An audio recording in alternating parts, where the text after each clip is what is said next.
Olá,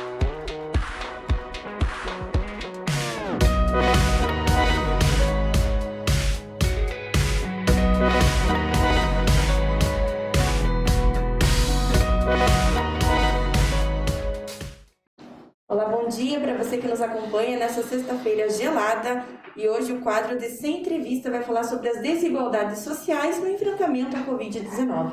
Para falar desse assunto, a gente convidou o chefe da Terceira Regional de Saúde, o Robson Xavier. Olá, bom dia, Robson. Bom dia, Luana. Prazer em recebê-lo aqui no nosso jornal hoje. Prazer é todo meu. Que bom. Robson, para a gente começar a nossa entrevista, vamos começar falando do tema dela, que é sobre as desigualdades sociais, né? Então, assim, primeiro, para começar, dados divulgados pela Prefeitura de São Paulo no segundo mês da pandemia apontavam que a população negra tinha risco de 62% maior de morte para a Covid em relação aos brancos. Questões socioeconômicas de saneamento influenciavam aí nesse percentual. Então, qual parece ser a situação aqui na área da Terceira Regional de Saúde? Luana, eu acho que é importante a gente reafirmar que as questões socioeconômicas, elas estão tendo um impacto muito grande hoje quando a gente observa o enfrentamento que os estados, o município e a União estão fazendo, né, a pandemia, né? E o que a gente observa? Que tais questões, né, socioeconômicas, elas não tão somente elas são importantes serem observadas nesse momento de pandemia, mas que elas também impactam nos indivíduos em todos o seu ciclo de vida, né? E principalmente afetando nas suas condições ao nascer, ao se desenvolver, adoecer e também morrer, né? Então, as condições socioeconômicas, elas são fundamentais para a gente observar o impacto que tem na população nos indicadores em saúde. No caso de São Paulo, eu acho que é interessante a gente colocar que, e isso tem acontecido em boa medida no Brasil, né? Nos 10 bairros no município de São Paulo mais populosos, né, eles têm um grande número de casos. E nesses bairros mais populosos de São Paulo e que tem o maior número de casos e óbitos também, é onde a população negra está maior representada. Ela tem um maior número de pessoas negras. Então, a gente observa que questões relacionadas à habitação, a saneamento básico, questões de segurança, acesso à educação, nível de escolaridade, né? Essas questões, até a relação que essas pessoas têm com o mercado de trabalho. A gente observa que esse grupo, principalmente nas grandes capitais, nas periferias, desenvolvem atividades, às vezes, com vínculos precários ou sem vínculo algum, né? Na informalidade. E essas são as pessoas mais vulneráveis e que a gente tem observado nos dados estatísticos e nos estudos que têm sido divulgados do impacto nessa população. Então, tem sim impactado em boa medida a população negra em virtude da sua vulnerabilidade social. E assim, na história mais recente do Brasil, as cotas se mostraram um esforço para dar maior isonomia aí no tratamento de pessoas de diferentes raças, né? A realização da testagem para a Covid vem se estabelecendo prioridades. Então, são profissionais de saúde, de segurança, do transporte. Você acha que é possível estabelecer cotas de testagem, para negros, diante desse risco maior, teoricamente, que a população corre? Eu acho que algumas questões são importantes para a gente discutir essa questão, né? As cotas, elas são tão somente uma das estratégias das políticas de ações afirmativas, né? E essas políticas de ações afirmativas, elas existem, esse termo de políticas de ações afirmativas, elas existem desde os anos 60, foi cunhado esse termo lá nos Estados Unidos, né? Muito em virtude do movimento pelos direitos civis da população negra norte-americana. E a cota foi um elemento fundamental para que, naquele momento, se desconstruísse todo um modelo de estrutura social que se tinha até então, que impedia a mobilidade da população negra, né? Principalmente o acesso ao principal mecanismo de mobilidade, que é a educação. Então, e no Brasil, o Estatuto das cotas, e as cotas e as políticas de ações afirmativas, elas visam reparar, conceitualmente falando, reparar históricas injustiças cometidas por um determinado grupo social ou grupo de pessoas, né?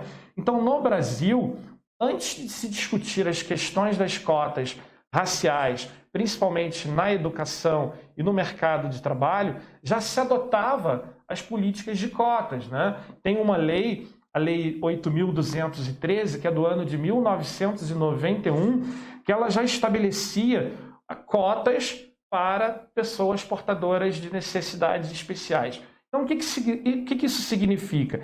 Que a sociedade ela entendeu que um determinado grupo não conseguia ter a sua mobilidade social, não conseguia ter acesso igualitário a oportunidades nessa sociedade em virtude da sua condição desfavorável. E o Estado brasileiro, naquela ocasião, tendo a responsabilidade de promover a igualdade, conforme previsto na Constituição Federal de todos os cidadãos brasileiros, né, instituiu, por meio dessa lei, cotas para que pessoas portadoras de necessidades especiais pudessem ter igualdade de oportunidades. Então, em linhas gerais, isso são as cotas, essas são as políticas de ações afirmativas, e elas visam promover a igualdade, né? No que diz respeito à testagem da população negra, talvez nós não precisemos especificar testagem para a população negra. Não há necessidade disso. O que nós precisamos garantir nesse momento, e o Estado do Paraná tem feito muito bem isso, todos os estados do Brasil enfrentaram no início da pandemia uma grande dificuldade, mas o Estado do Paraná tem conseguido aumentar a capacidade de testagem, né? Sejam pelos testes rápidos ou sejam pelos testes PCR, que é um teste padrão, por intermédio do Instituto de Biologia Molecular e pelo nosso LACEN. Então, nós estamos conseguindo testar todas as pessoas que, porventura, apresentem ou busquem os serviços de saúde com os sintomas da Covid-19 e, principalmente, estamos monitorando essas pessoas. E esse monitoramento ele se dá pelas equipes de saúde da família, pela estratégia de saúde da família, que a gente vai falar um pouquinho a respeito disso, tá bom? Legal. E no atendimento dos pacientes, o histórico de vida e aspectos sociais interfere também muito no tipo de tratamento que pode ser prescrito pelo médico. A cor da pele também influencia nessa análise durante as consultas e também, né, no caso do monitoramento de pacientes negros com Covid-19, isso ocorre por quê? Eu quero inverter um pouco a tua pergunta, né? Eu posso dizer que essas condições biológicas ou as condições socioeconômicas que impactam sim e que são determinantes em situação de saúde da população, não só dos negros, mas de todo e qualquer indivíduo, são importantes, né, para a contribuição a esse profissional que entenda a inserção social, entenda as condições socioeconômicas dessas pessoas, a vulnerabilidade a qual ela está exposta e que isso impacta nas suas condições de saúde. Então, vou dar um exemplo. Uma população que é altamente exposta a situações de desemprego, condições precárias de trabalho, baixo nível de escolaridade em virtude da dificuldade de acesso às escolas, né, escolas de boa qualidade, dificuldade também no acesso aos serviços de saúde, né, uma má alimentação, uma alimentação inadequada, todas essas questões, fruto das desigualdades sociais. Então, isso contribui para o profissional médico, né, para que ele possa enxergar o contexto em que esse indivíduo está inserido, que essa dinâmica ela traz sim um impacto nas suas condições de saúde e que compete a ele dar a devida intervenção. Uma questão que a gente observa às vezes é a solicitação, às vezes, de medicamentos que não tem na rede pública, e aí a pessoa que já tem uma precarização de sua renda, ela tem que comprar aqueles medicamentos, né? Então, às vezes, a dificuldade de acessar alguns serviços, e principalmente serviços de maior complexidade. Então, toda essa conjuntura tem que ser analisada para melhor intervir na melhoria das condições de vida e saúde da população negra. Legal, Robson. E assim, um artigo publicado em 2019 no portal do Observatório da Imprensa lança a seguinte frase: a mídia é branca, de classe média e fala para brancos, de classe média e alta. Você concorda com isso e com esse perfil de jornalismo que pode refletir nos noticiários? A mídia acaba sendo racista de forma geral? Essa é uma questão muito emblemática que a sociedade brasileira vai ter que enfrentar, né? Eu acho que isso trata também da questão da subrepresentatividade de determinados grupos dentro dos mais diversos espaços públicos ou privados. Então, quando você observa os relatórios socioeconômicos da participação dos negros e negras nas universidades públicas, quando você observa a representatividade da população negra nos postos de maior remuneração, nos cargos de chefia, quando você olha os dados estatísticos que apontam que a juventude negra utiliza-se a expressão que está sendo dizimada, vítima da violência urbana ou da violência policial. Quando você começa a observar todos esses indicadores e observe, aí a gente entra numa questão do racismo institucional, né? As relações no Brasil sociais nunca foram, sempre foram tensas. Essa é uma realidade nacional. Então, que foi tentado, né, de certa forma, amenizar esse caldeirão social que nós temos por intermédio da literatura, né? Um livro muito conhecido, Casagrande Senzala, né, que retrata como se a escravidão tivesse sido um momento assim de harmonioso da história brasileira, né, entre brancos e negros. E a gente sabe que isso não foi. Mas voltando na pergunta, as instituições elas não estão representadas pelas pessoas que compõem, em boa medida, essa população. Então, nós não conseguimos ter pessoas ocupando esses espaços e, consequentemente, as estruturas, as organizações, como fruto dessa organização social, elas tendem a refletir o pensamento das pessoas. Então, nesse sentido, quando nós falamos de que eu acho que a mídia ela ela tem um papel muito importante em dar visibilidade, eu gosto de tratar disso, ela não é racista ao mostrar o preconceito racial, muito pelo contrário, ela está dando visibilidade a uma questão que talvez a gente precise olhar com mais seriedade para que a gente possa ter realmente uma igualdade na sociedade brasileira. E assim, considerando que a maior parte dos médicos também é de cor branca, você acha que existe racismo no atendimento diário da medicina? E por quê? A gente não pode ter achismo, né? A gente tem que trabalhar com evidências, com documentos, com estudos, né? E nesse sentido, o Ministério da Saúde, há 10 anos atrás, 15 anos atrás, tem publicado boletins periódicos que tratam da saúde da população negra, né? E esses estudos foram muito importantes para que diversas medidas fossem adotadas, né, pelos estados e municípios e pela União também, pelo próprio Ministério da Saúde, alertando para essas questões na desigualdade do acesso aos serviços de saúde, né? Então, duas questões chamaram muito a atenção nesses relatórios, nesses boletins do Ministério da Saúde, com 2 dados bem específicos, né? O primeiro dado retratava e chamava atenção para isso. Fizeram pesquisas, estudos a respeito do tempo médio de consulta destinado às pessoas brancas e pessoas negras nos serviços públicos, né? E se constatou que um percentual significativo, isso são estudos do Ministério da Saúde, eu estou trazendo aqui estudos do Ministério da Saúde, em que, na média, havia um tempo médio de consulta maior para pessoas brancas do que para pessoas negras, né? E também um outro estudo importante apontava que hoje é preconizado já há algum tempo, né, pelas sociedades médicas, pelo Ministério da Saúde, um determinado número de consultas para as nossas gestantes. E o que esses estudos apontaram?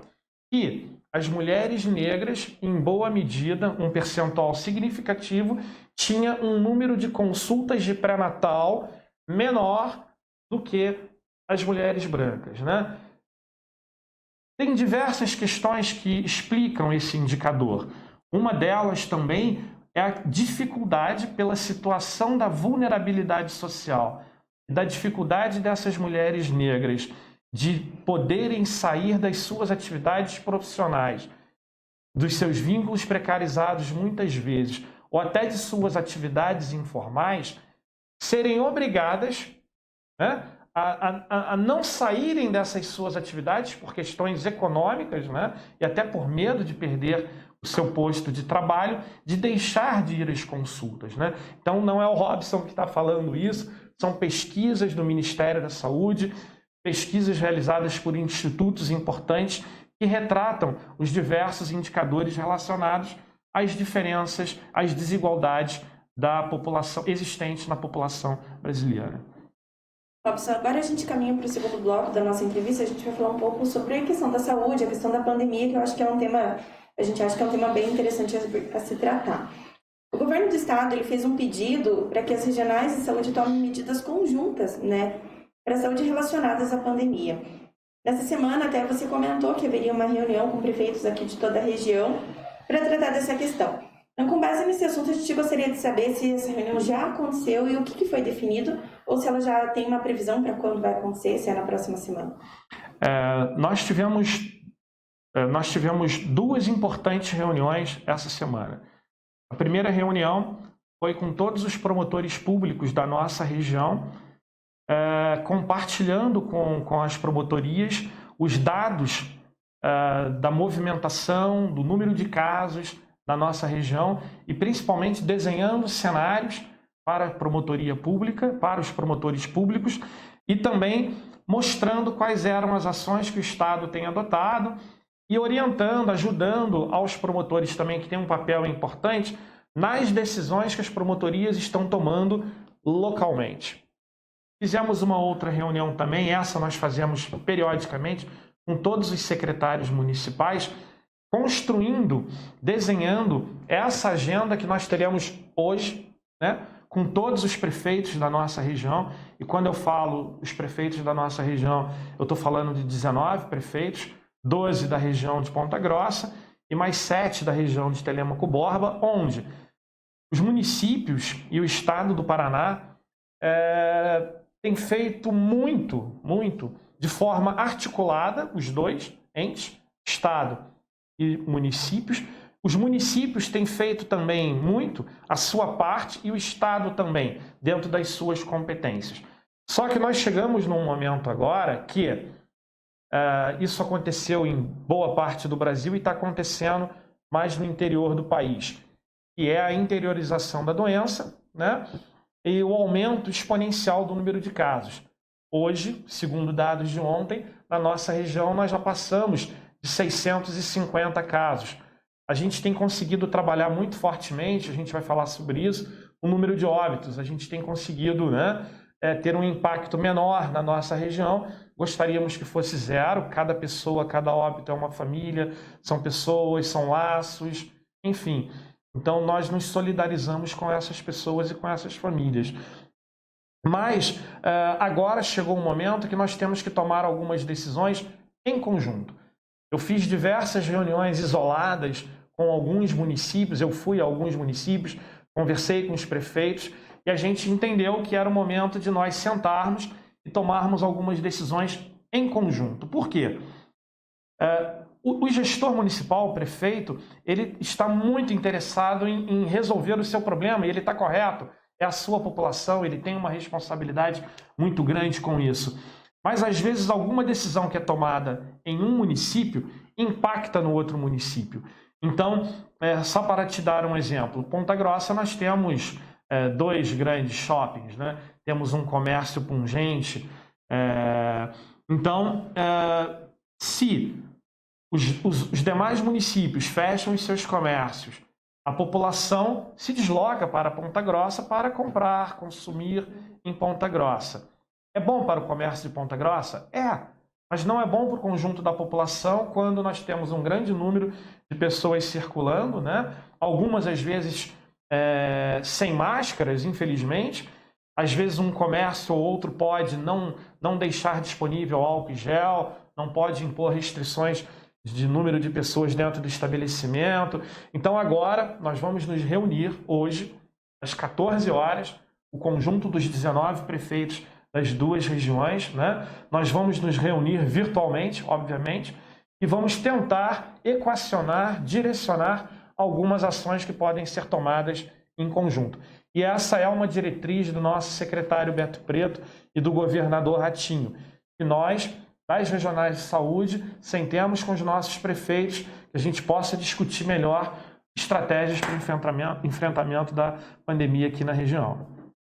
E assim, como está a situação de contaminação nos municípios que compõem a terceira regional?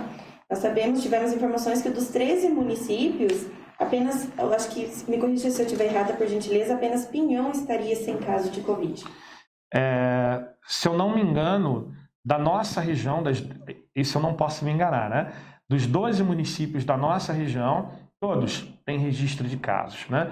Da região de Telêmaco Borba, eu acho que esse município era o único município que não tinha registro de casos, mas eu posso te confirmar, te mando uma mensagem, enfim, de que Pinhão tem casos sim. Então, todos os municípios dentre os 19 têm casos registrados de Covid-19. Com relação às mortes, Robson, por Covid registradas pela terceira regional, também sabemos que as mortes aqui na região são menores comparadas com outras regionais de saúde do Paraná. Mas, em todo caso, o que de fato está sendo feito para manter esse bom nível? Eu tenho certeza. O estado do Paraná tem tido uma atenção diferenciada no enfrentamento da pandemia, né? Desde o início, o governador Ratinho ele entendeu que ele deveria ser o grande condutor desse processo, articulando todas as secretarias de Estado, desenvolvem alguma ação específica, né, que possa principalmente atender aos mais vulneráveis, né? Ações nas escolas, ações de empreendedorismo, ações de auxílio às pessoas com menor renda, enfim. Então o governador ele tem conduzido muito bem esse processo e no setor saúde o nosso secretário Beto Preto, né? Então, olhando para o cenário nacional, nós estamos muito preocupados hoje com a evolução do número de casos na nossa região. Mas alguns dados são importantes, né? O estado do Paraná, ele representa, só para a gente ver, sentir, perceber os nossos números, né? O estado do Paraná representa mais ou menos 5,6% da população nacional. Então, o estado do Paraná, com seus 11 milhões e meio de habitantes, 5,6% da população. Mas o número de casos que nós temos no estado do Paraná, que segundo o boletim de ontem é cerca de 17.600 casos, representa 1,53% do total de casos no estado do Paraná. Então nós temos um número de casos pequeno, baixo, em relação aos demais estados da federação. E o número de óbitos também. Nós temos hoje 526 óbitos no estado. Eu disse que são 526 famílias, são 526 relacionamentos afetivos que são quebrados, enfim. Tem um impacto muito grande social isso e nós nos solidarizamos com essas pessoas, né? Com seus familiares, né? Mas tudo isso resultado um trabalho que foi feito, iniciado desde o início da pandemia, antes de nós termos registros de casos no estado do Paraná e na nossa região.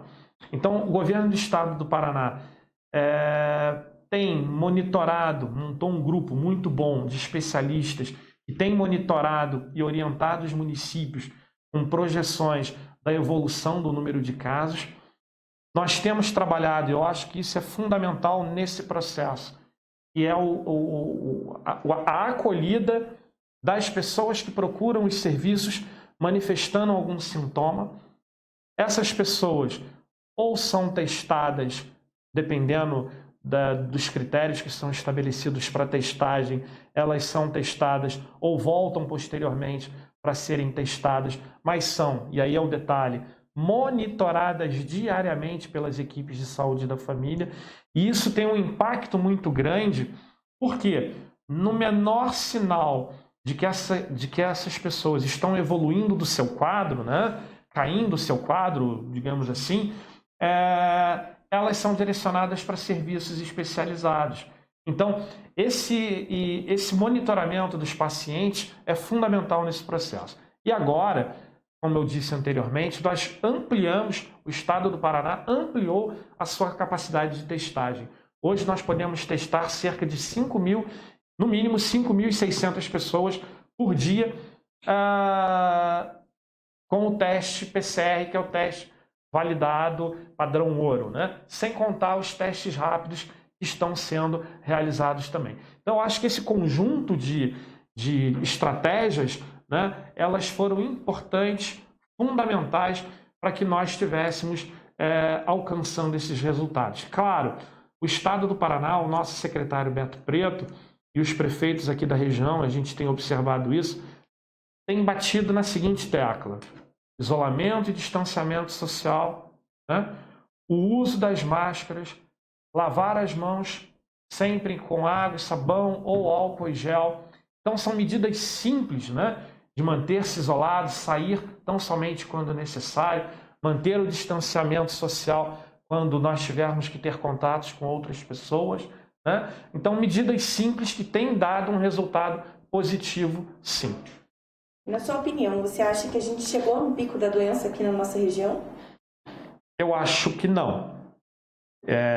Infelizmente, nós ainda vemos muitas pessoas em aglomeração, realizando festinhas, realizando atividades familiares, e isso é um vetor enorme de possibilidades de contaminação pelo vírus, né? O vírus está circulando na região, então pessoas sem utilizar as máscaras, pessoas que ficam em aglomeração e contrariando aquilo que tem sido preconizado através das leis, portarias que têm sido publicadas pelos municípios e pela Secretaria de Estado.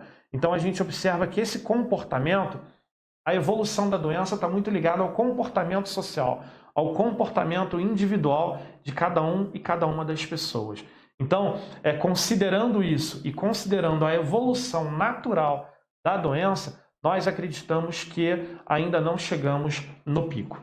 Dias difíceis vamos enfrentar ainda, como tem dito o nosso secretário de Estado, Beto Preto.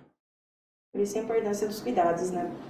Robson, a gente está caminhando agora para o terceiro bloco da nossa entrevista. Com relação à pandemia, houve a suspensão de cirurgias eletivas. Muitas pessoas que aguardavam na fila tiveram suas cirurgias suspensas, né? Você tem uma ideia de como esses atendimentos serão retomados?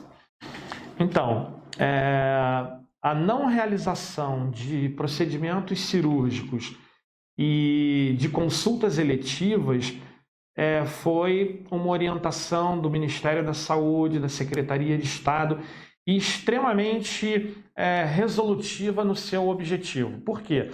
A ideia era de tirarmos as pessoas de circulação, tirarmos as pessoas dos serviços de saúde, não misturarmos as pessoas que apresentavam algum sintoma de síndrome gripal. E no estado do Paraná, só esse ano, mais de 174 mil pessoas procuraram os serviços de saúde manifestando algum sintoma de uma síndrome gripal, né?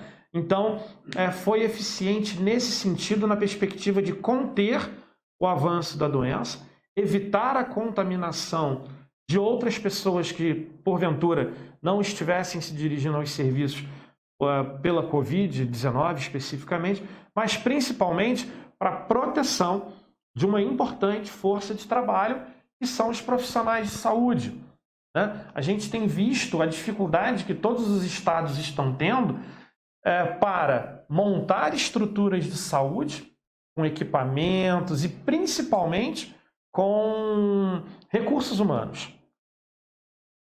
O hospital regional, que é a nossa referência aqui na nossa região dos Campos Gerais, que tem feito um excelente trabalho, eles receberam mais de 120 pacientes até então hospitalizados, seja na UTI ou seja nos leitos clínicos, e cerca de 25% da sua força de trabalho, há poucos dias atrás, estava afastada.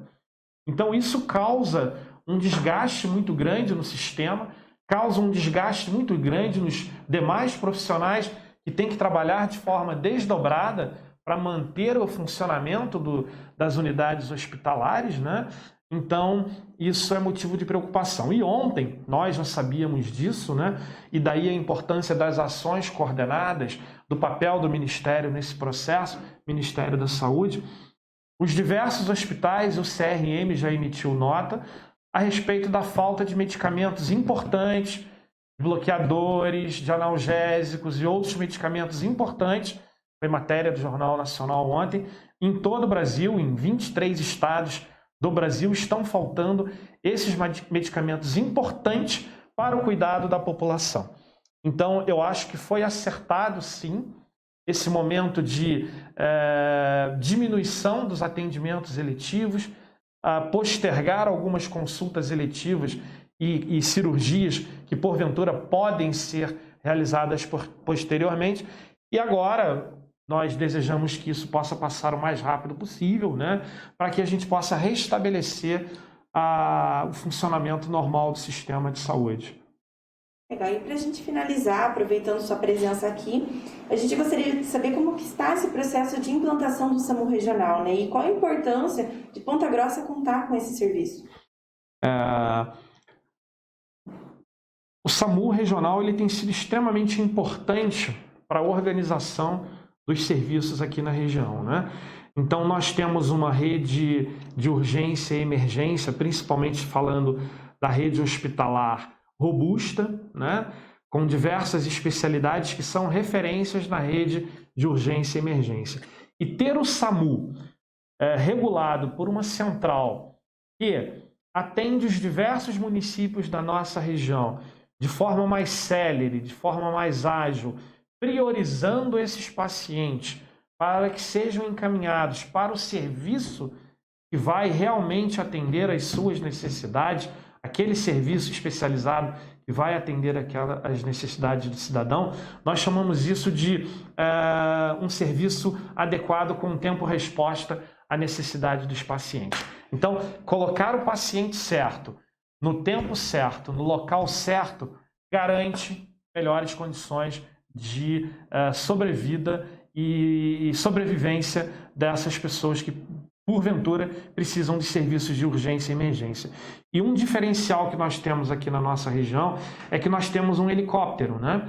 Um helicóptero que já funciona há mais de 2 anos. O helicóptero funciona antes do SAMU regional. Antes da regionalização do SAMU regional, já funcionava esse helicóptero, essa viatura aérea, né? E que tem feito um excelente trabalho, atendendo mais de 70 pessoas, levantando voo mais de 70 vezes por mês para salvar uma vida na região dos Campos Gerais, trazendo essas pessoas para os diversos hospitais aqui de Ponta Grossa, mas também para Curitiba, Campo Largo e para onde se fizer necessário. Então é um dos diferenciais e um dos avanços da saúde pública aqui na nossa região. Maravilha, Robson. Você gostaria de acrescentar mais alguma coisa antes de a gente encerrar nossa entrevista? Eu quero agradecer ao convite, né? Eu acho que é importante nós, gestores públicos, ocuparmos esses espaços, prestarmos contas daquilo que tem sido feito, né? Eu acho que isso é importante. Discutirmos temas polêmicos também, a gente não pode se furtar a isso, né? E recomendar lembrar a população: usem suas máscaras, saiam tão somente se for necessário, mantenham o distanciamento social, né? Lavem as suas mãos com a maior frequência possível, porque essas são medidas simples e que podem nos ajudar a controlar a circulação do vírus na nossa região. Luana, o sistema público de saúde ele tem seu limite, né? E nós estamos trabalhando para que esse sistema local não chegue no seu limite, no seu estrangulamento, que não possa atender as pessoas. Teremos pessoas que serão contaminadas? Teremos, mas nós precisamos garantir as condições para que essas pessoas sejam cuidadas nas suas necessidades. Mas a gente precisa da contribuição de todos e todas. Se não for dessa forma, eu acho que a gente não vai conseguir ter êxito nessa empreitada. Nós agradecemos sua participação mais uma vez, a gente está sempre à disposição. Para você que chegou agora, essa foi a entrevista do Robson Xavier, chefe da 3ª Regional de Saúde. A entrevista completa você confere nas nossas redes sociais, também no nosso canal do YouTube, nosso site, o site do Diário dos Campos, e na nossa versão impressa deste sábado. A todos, um bom dia.